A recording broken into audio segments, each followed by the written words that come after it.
Hey everyone, it's Nathaniel Cameron. Today I'm going to be presenting on energy infrastructure in Melbourne, Australia. Today I'm not able to join you because I am currently in Jacksonville with Professor Scott. So I'm going to start at the beginning of when this all started. Um, as we know, Melbourne was founded in 1835.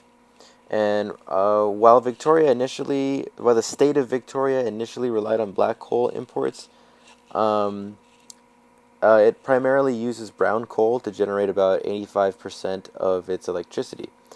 Um, and it actually takes a lot of work in order to combust brown coal because it has a really high hydrogen content. But that's what's available in the area. And Australia has approximately 8.5% of the world's brown coal reserve. So if that's what's available to them, that's what they're going to use. So about 50 or 60 years after Melbourne was founded, power lines were almost immediately constructed, and even before the turn of the century, Melbourne and other surrounding towns were powered by brown coal generated electricity.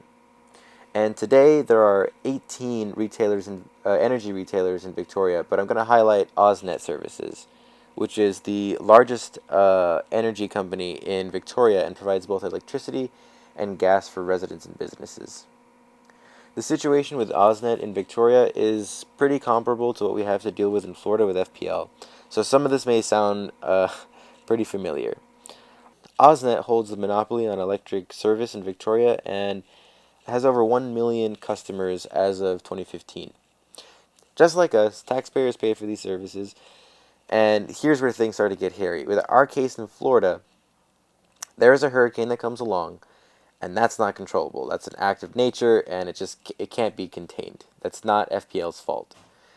But in AusNet's case, their service is held responsible for actually causing almost half of the fires that devastated the state and its cities, including Melbourne. They started 5 out of the 11 major fires, which is a huge deal. Aged power lines, which were incorrectly placed and not up to code, um, were blown over by strong gusts of wind, and then they fell on a nearby fence. And after the computer couldn't find any error with the actual line itself, they knew something was up, but they didn't see that what was actually happening. They didn't have eyes looking at it, actual eyes. They just had the computer. The automatic circuit breaker attempted to turn the power back on, but that just resulted in sparks, which lit up some vegetation that was nearby. And then the strong winds that blew over the poles, those strong winds made the fire spread even more. At this point, it's really important for us to understand what an urban wildland interface is. So this was a phrase coined by University of California researcher Scott Stevens. And what a urban wildland interface is, or a UWI is, it's an area where there is an urban development in areas that are close to forests and nature. And it's the point where nature and urban development meet, and that creates a unique condition because the surroundings of the development are literally a kindle for fire, and that puts the developed area and its inhabitants at risk. AusNet's issue was that it needed to have paid special attention to its power lines that were placed within these UWIs.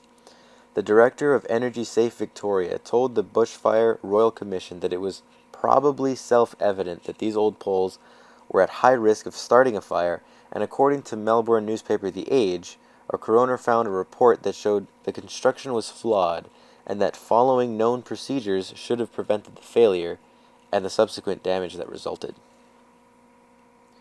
And what came out of all this was that there was a class action lawsuit of 494 million, where AusNet paid $378.6 million, and the Victorian government paid $103.6 million. And obviously, eager to avoid such a lawsuit in the future, Victoria began to build a more resilient energy infrastructure. In 2012, $750 million was invested into new safety measures for their energy infrastructure. And this investment would go into replacing power lines in areas that are in UWI zones and emphasizing protection and control. And an additional $10 million would go to researching bushfire mitigation. A key change to infrastructure would be the modification to automatic circuit breakers. As I mentioned before, the sparks from the fallen power lines that were attempted to turn back on were what started fires. And a solution to this would be to shut off the power grid in the affected area, but then even here, complications arise. Heat waves are one of the deadliest natural killers in Australia, and they often affect vulnerable members in communities such as elderly citizens, and especially those with pre-existing conditions like artery disease or lung problems, or even those who just don't have anybody to look after them. And additionally, climate change continues to increase the heat and the severity and the frequency of the heat waves.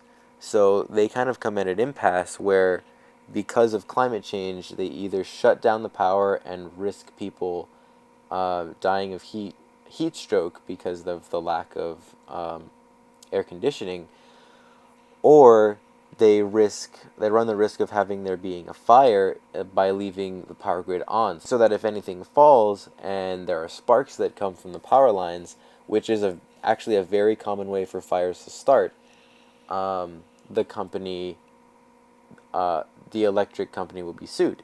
So an obvious way for them to remedy this problem is to actually do a very similar thing that we want FPL to do, which FPL has already begun to do, and which AusNet has also already begun to do, which is to begin to develop an underground power line infrastructure in order to completely bypass the danger of having down power lines that will start fires, and also not have to shut down the grid so that everybody can be happy.